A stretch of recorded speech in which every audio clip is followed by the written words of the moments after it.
Did you know that the majority of the world's wealthiest investors don't spend their time picking individual stocks or making risky bets?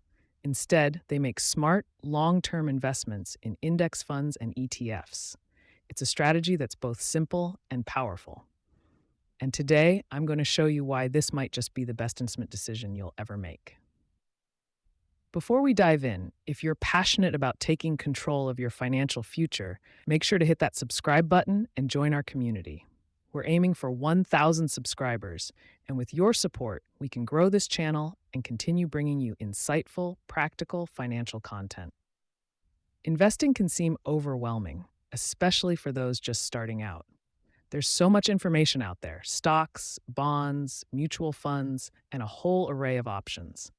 But today, I want to introduce you to two of the most straightforward and effective ways to build long term wealth: index funds and ETFs, exchange traded funds. So, what exactly are these investment vehicles, and why should you consider them? Simply put, index funds and ETFs are investment funds that track the performance of a specific market index. Whether it's the S&P 500, the Nasdaq, or a global market index, these funds aim to mirror the returns of these indices over time. Rather than picking individual stocks, you're essentially buying a piece of the entire market. Sounds easy, right? Well, it is. And that's what makes it such an attractive option for investors in the USA and around the world. In the next 25 minutes, I'm going to walk you through why index funds and ETFs are some of the most efficient and profitable ways to invest for the long term, and why they should be a part of your investment strategy. Why index funds and ETFs? To understand why index funds and ETFs are such a powerful tool, let's first talk about the benefits.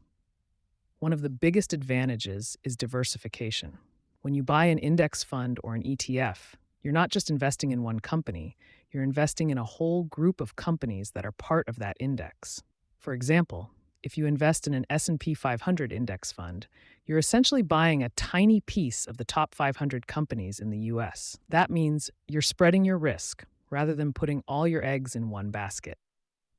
This diversification helps you to avoid the risks associated with individual stock picking.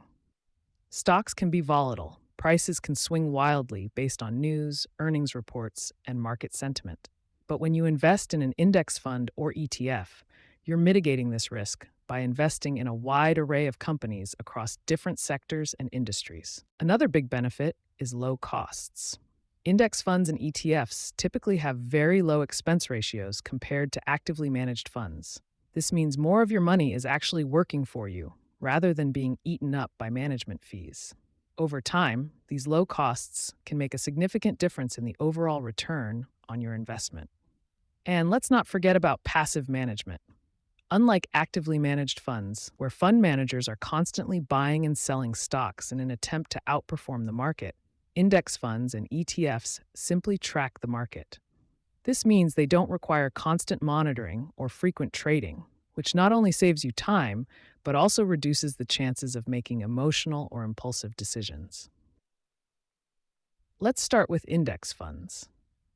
An index fund is a type of mutual fund that aims to replicate the performance of a specific market index, like the S&P 500.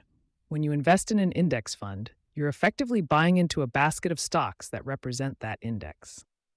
These funds are designed to match, not beat, the performance of the index. And while it may sound like a boring strategy, research shows that over the long term, index funds consistently outperform the majority of actively managed funds. For example, over the past 10 years, the S&P 500 index has delivered an average annual return of around 7% after inflation. While some actively managed funds may do better in a given year, the consistency of an index fund's returns makes it a more reliable and less stressful choice for long-term investors. One of the most famous index funds is the Vanguard 500 Index Fund, which tracks the S&P 500.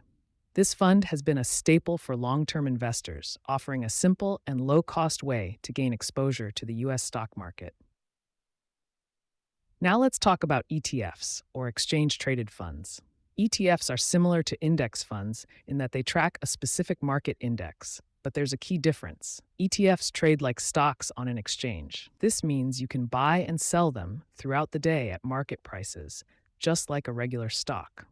One of the main benefits of ETFs is liquidity. Since they trade on exchanges, they offer more flexibility than index funds, which only trade at the end of the day. ETFs also tend to have lower expense ratios and can be more tax efficient than mutual funds, which is an important consideration for investors looking to maximize returns. ETFs come in many forms, from ones that track broad market indices like the S&P 500 to more niche sectors like technology, healthcare, or even international markets. Some of the most popular ETFs include the SPDR S&P 500 ETF (SPY), which tracks the S&P 500, and the Vanguard Total Stock Market ETF (VTI), which offers exposure to the entire US stock market. How to get started? Now that we know the benefits of index funds and ETFs, you might be wondering, how can I get started? The good news is, it's easier than ever. You don't need a financial advisor or a large sum of money to begin investing in index funds or ETFs. Many online brokers, such as Vanguard, Fidelity, and Charles Schwab, allow you to open an account with as little as $1,000 or even less. To get started, you'll need to decide whether you want to invest in index funds or ETFs. For beginners, I often recommend starting with low-cost, broad market index funds or ETFs like the S&P 500 fund. These funds offer broad diversification and have a proven track record of delivering solid returns over time. Once you've chosen a fund, you can make your first investment by setting up a brokerage account. Many platforms allow you to set up automatic contributions, which means you can invest a set amount every month. This strategy, known as dollar cost averaging, can help smooth out the ups and downs of the market by buying more shares when prices are low and fewer shares when prices are high.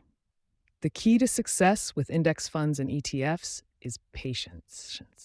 This is not a get-rich-quick strategy. Instead, it's about consistently investing over time and allowing your money to grow.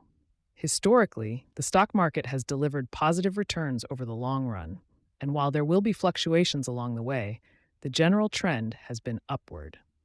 Remember, compound interest is your best friend. The earlier you start investing, the more your money has the chance to grow exponentially. Even small contributions can snowball into significant amounts over decades. In conclusion, investing in index funds and ETFs is one of the smartest, most accessible ways to grow your wealth over time.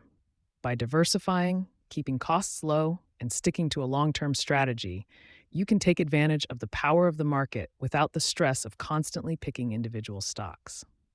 So if you're ready to take the next step in your financial journey, consider adding index funds and ETFs to your portfolio. Start small, be consistent, and let time work in your favor.